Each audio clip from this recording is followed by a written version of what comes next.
That they will get an encore. All right, so for those of you watching upstairs, my name is Chris Thomas. I'm a talent buyer at Herman's Hideaway, and I also have a TV studio down here in the basement. It's called World Viral, and we're fortunate enough right now to have my man Chris Daniels in the studio, as well as some host and co-host Pulled Pin Media. So Chris Daniels, how are you today, sir? Hey, man, I'm above ground and not in handcuffs. It's a good thing. Not in handcuffs. Do you have previous experience with handcuffs? Both, you know. Right. Got close, so it's always good to be alive. You've surfed the edge of not being alive, and, yeah. and we're fortunate that you surfed well. And Yeah, that you so still far, are. knock on wood. Every day's a gift. Okay. Well, these are my boys from Pulled Pin. They did a documentary shoot today Cool. with us. They got some B footage all day long of all the kids that were jamming here during the day. Man, I gotta send it out to you. What a great thing, to get these young kids, Jason. All these young kids coming in who are playing. Great talent. I was watching on the viral thing when I was running around doing stuff. All right. Kudos, man. Yeah, Jacob Larson, Jacob Cade. Yeah. We had School of Rock, the Denver School of Rock house band. Great day. Littleton Conservatory of Rock. It was fun, man. It was an awesome day. Yeah. So you're going to be taking the stage here soon, which you've played with Hazel before here a couple times. And then, gazillion times. So she sings on our records. We got a new record coming out. Okay. She's singing on that. It's coming out. Actually, we're doing the party here. February 14th, Valentine's Day. With Hazel. So, yeah, that's going to be kind of... If you're watching upstairs, Valentine's Day, you should be right here at Herman's Hideaway. Right here with Hazel. It's going to be an amazing night. Yeah. So how many tracks are on your new record? There's 10 tracks on it. It's all original stuff. It's we'll be doing a bunch of it tonight. It's with this amazing guy. If you're Alan Roth, who had Skunk Creek Inn back all those years ago, fell in love with this band called the Freddie Henchy Band. Yeah. And Freddie Gowdy is now with the Kings full time. He's an official King. Either that or we're soul setters. Either way, we're fine with it. It's a good mix, man. That works. So it's with Freddie, and it's a killing record, man. I'm so proud of the fact that it's we've got a recording that sounds really modern, really good, but really funky. It's kind of Sly and the Family Stone, Blood, Sweat, and Tears. It's funky. So where did you guys record this thing? We recorded at Coop up in Boulder. Coop. I love Coop. Yeah, had a bunch of folks sitting in. Billy Payne from Little Feat did all the keyboards on it. Christian Teal did all the percussion. We had 5 horns. Did you guys use the piano in Studio A there? Yeah. That's Madonna. We did it old school. There is not a synthesizer on it anywhere. It's, Dave Grohl kind of thing, which, I wish we could have afforded to have done it on tape, but it sounds that good. You went through a solid state Logic board. That's SSL for any tech geeks out there. Yeah. That's the good shit. And then the other thing that we did, which was really a blast, which was we got this guy named Bob Ludwig to master it. And Ludwig's just incredible. He's the guy that just remastered the whole Bruce Springsteen box, first 10 years, the 7 albums, and everybody's going, oh, it sounds incredible. So cool. It sounds good. That's awesome, man. Well, these guys don't know you from Jack, man. They're my friends. You guys have any questions for Chris Daniels? Absolutely. We have some questions. Shoot. So the kids. Right. All day we've seen dozens and dozens of kids up on stage doing their absolute best, playing their hearts out. Oh, yeah. And a whole lot of them, I don't know if you know, you're kind of a big deal here in Denver, and a lot of those kids are looking up to you. And I was wondering if you could tell them, what does it take? What should they do? What shouldn't they do? How should they act? How should they behave? What does it take to... Because the music industry, you don't blow up overnight anymore. No. You're not going to get a record label that's going to make you a star. No. You got to earn it now. Yeah. And well, I teach at CU Denver, and I teach music business. So this is right. It's so much fun because just watching Hazel, her lead guitar player, his birthday, Cody Carbone, he's one of my students, and he was in my class last semester, so I'm so excited about the young kids who are playing because they've got it. They get it. They're smart about it. They understand that social media is a big part of it. In the old days, we used to, when we used to play Herman's, we'd play 4 nights here in a row, right? One band, 4 nights. And there were like 20 clubs in Denver where you could do that. You'd play 4 or 6 nights. We were playing 300 nights a year when we started out. Nowadays, you don't really have that kind of thing. If you're lucky, if you're playing 12 gigs a year or 20 gigs a year, if you're just starting out. So you got to hone your chops and you got to build your audience with social media. And you know, it's the other thing you got to do is when you're playing out there is you got to kill people with kindness. You know, I mean, attitude, you can walk in there with this sort of, you know, hey, I'm a star. Boy, you'll get that knocked out of you in about 2 seconds. You know, this business is about working with other bands and working with other players and, you know, and hey, what kind of a scene can we build together? And Denver's really doing that, which is just cool. And these young kids, that's what it's about. Kill them with kindness, work social media, because you're not going to be able to play 300 nights a year, and you got to build your fan base. You know, that's what makes people happy. Bring people into the clubs. And so, you know, what would be the first thing that you would teach, you know, to your kids? You know, like the first and foremost fundamental fact about, you know, coming into the music industry. What is the most fundamental fact, at least rule number one? Rule number one is the music comes first. All right. You know, if the music isn't there, you can have all the videos and, you know, all the, you know, music comes first. And once you've got that together, then the next thing is to kind of figure out your way of going in and playing live these days is essential, you know. Yeah. And Denver's got one of the best live scenes in the country. I mean, people love coming to Colorado because, I mean, on any given night, there's too much to do. I write a column for the Music Buzz, and the one that's coming out in January.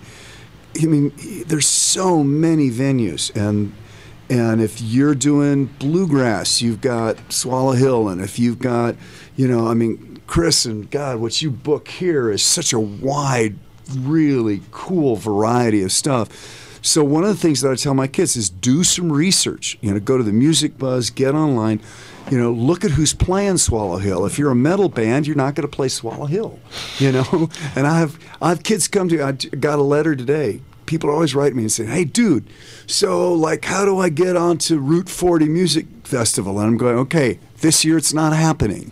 Do your research. Get online. You know, you know." If you want to play at Herman's Hideaway, go to the website. They have a way that they will look at you for playing at here. Yeah. Same thing with Lion's Lair, any club you name. This is how they want to get their information. Sure. They want to get it professionally. They want it to get it look good. So that's kind of what I talk about. Great questions and great answers, man. This is Chris Daniels. He's been nominated for a Grammy. Yep. Oh, my gosh. Was it just one or? Yeah, and just one. It was great. I got to go to the show. It was like going to the whole series, man. It's crazy. I dressed up in the suit. I went down the carpet. Man, it was hilarious. All these people, it's like snap my pictures. I walk down, then they go, "Who are you?" And I go, "I'm Elvis Costello." Well, they don't let me vote yet, but they did. But yeah, man, it's an honor to have you down here, man. So it's definitely appreciate it. He's gonna be up there. Playing live for you in 1 second, man. Yeah, playing live with Freddie and Hazel sitting in. Hazel just killed it. Hazel is a boss. God, she just blew my mind. She's so good. Her voice is butter, basically. She's like, oh man. So all the artists have really done good tonight. Yeah, it's great all day long, man. 3 o'clock on. You guys have been killing it. So thanks for saying so. I know you got to get upstairs. You got to put on a show, a great show for everybody up there. They're waiting patiently. But if you wouldn't mind, we're here at Herman's Hideaway tonight, and you mentioned that you've got a bit of a history, a bit of a memory of Herman's. If you wouldn't mind sharing your earliest, your latest, most distant my earliest memory of Herman's Hideaway on Broadway. There was no stage. They were giant, big red. Construction blocks. They were like this, and they were covered with red shag carpet. And so in order to do stage, you had to put all the blocks together to make your stage. And that's how you started at Herman's Hideaway. Oh, man. So years ago, that was it. Now you got a front porch and a fire out there, and we're putting in a rooftop patio. Wine coolers, dude. You know, back then, man, we started out. We'd get all these giant furry shag carpet blocks, and we'd put them together and make a stage. There you go. And we used to bring in our own PA. I bet you guys didn't expect that for an answer, did you? I love the history. And now we're focused. That's the history of the scene, the history of the scene at Herman's anyway. And what we're doing with this broadcast and with this charity is we're focused on the future of our music scene. And man, what a future this town's got. I mean, just like I said, I see it all the time. And what's been cool about Herman's is you guys have been instrumental in so many bands breaking out of here. Big Head Todd, the Subdudes, Chris Daniels and the Kings, Hazel Miller, new bands, Air Dubai. I mean, you think of, the bands that are breaking out of here, You, Me, and Apollo, all of these great bands that really have gone to Herman's, and that's where they're starting to get their big break. Yeah. So thank you. Thanks to Brother Alan for all he did to get Alan it going. Roth, man. We wouldn't Chris be here without all the guys Alan. to carry it on. Thank you, man. Here's an ad, a informative. Paul actually, they both helped with this, but we threw it together. It's a ad for our charity for the Mile High Scenesters. We'll see Mr. Chris Daniels upstairs here in a second. Enjoy this real quick. Yeah, thanks for coming in. Oh yeah, man. Thank you guys. Thanks you. so much, man. All right, I gotta go to work. Thanks, man. Really appreciate it. The mission of Mile High Scenesters is to provide a community-based platform for youth music programs by fostering an environment of creativity and mentorship. We have a group in town that really is so supportive. They do instrument drives, they raise money for instruments, they provide opportunities for students to perform. They are called the Mile High Scenesters. We started our own official nonprofit, and it's basically entirely focused on youth development. I never came from a musical background or anything like that, but I remember I tried piano lessons and then I went on to oboe lessons, and then I finally found the guitar, and it fit with me so well.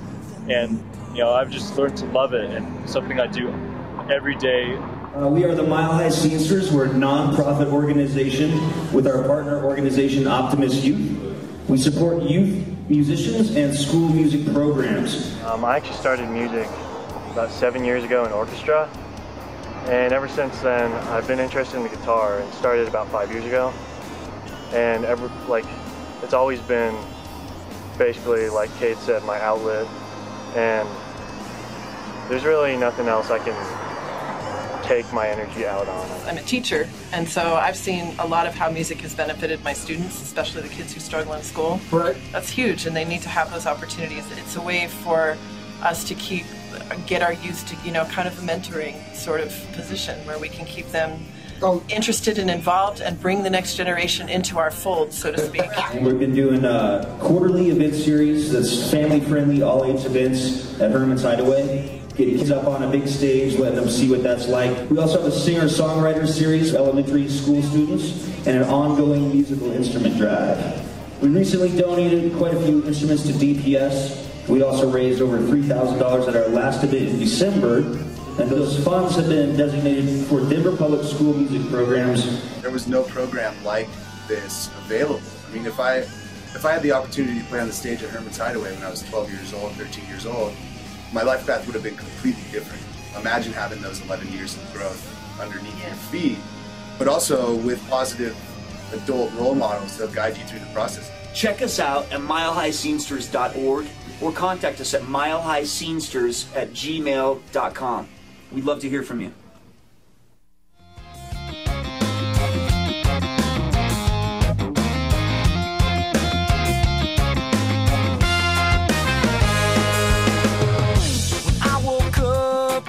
The other side